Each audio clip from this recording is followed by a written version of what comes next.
संकल्प का परिणाम। संकल्प करना तो बहुत सरल है, किंतु इसे निभाने के लिए बहुत यत्न करने पड़ते हैं। आज हमारा इतना विशाल AIS परिवार है, यह भी कभी हमारी पूजनीय चेयरपर्सन श्रीमती डॉक्टर अमिता चौहान का एक संकल्प भी था, जिसमें उन्होंने बड़ी साधना से प्राण फूंके।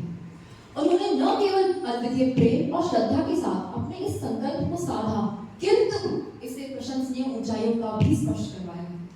यह सब हासिल करने के बाद जो उनका मुस्कुराता हुआ विनीत व्यक्तित्व है, वह हम सबके लिए प्रेरणा का एक महान स्रोत है। इसी से प्रभावित होकर मैंने इस विषय संकल्प साधना के इर्द गिर्द अपने भावनाओं को शब्दों में पिरो एक कविता रचने का प्रयास किया है, जो आप सभी के सामने प्रस्तुत करूं। संकल्प साधना। संकल्प कर निभाने वाले मिलते हैं कभी कभी, जड़त्व में पड़े पड़े तो बातें करते हैं सभी। आरंभ हो चिंतन से, किंतु न हो उसी पर समाप्ति। अविराम हो परिश्रम, होती है तभी लक्ष्य प्राप्ति। प्रमुख्यतः प्रमाद त्यज के कष्ट से नहीं डरो, जीवन का रिक्त पन्ना उद्यम की स्याही से भरो। उठ खड़े बनो बड़े, करो स्वयं को योग्य पात्र। आज तक हुआ है जो कभी था एक विचार मात्र। अनिम्नता से ही तो स्थूल लक्ष्य खुद को जानता है, बीज ही तो बृहद विराट वृक्ष बनता है। विरोधी विघ्न टोकेंगे, चल न साधना मेरा। अगर गिरो उठो योगी, विपक्ष भी हो जाए। पतन के बाद वो जो उत्थान वह महान है, वैसे भी जो भीत न हो सर्वशक्तिमान है। सदैव जिस ललाट पर तेजस्वी भाव मंडो, प्रसन्न चित्त मुक्त स्मिता अमित अखंड। हार जीत में समान संयमित हो जिसका मन, पा चुका है वो समझ लो सबसे उत्कृष्ट है।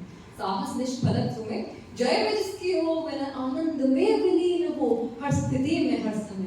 केवल में भी हताशा के निष्ठा की सीढ़ी चढ़ता है, श्रेष्ठतम मनुष्य वही जीवन में आगे बढ़ता है। शीत के चरम में जो रचता है स्वयं वसंत रहे, प्रत्येक अवस्था में उत्साह जिसका अनंत है। अजित मनुष्य वह पराजय में भी जयंत है, अमर मनुष्य वह मृत्यु के बाद भी जीवंत। धन्यवाद।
आयु बहुत कम है, उस पर संकट करोड़ों है, अतः हमें केवल सार का ग्रहण करना चाहिए। उसी प्रकार जैसे हंस दूध और पानी के घुलने से केवल दूध को ग्रहण कर लेता है।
like a small boat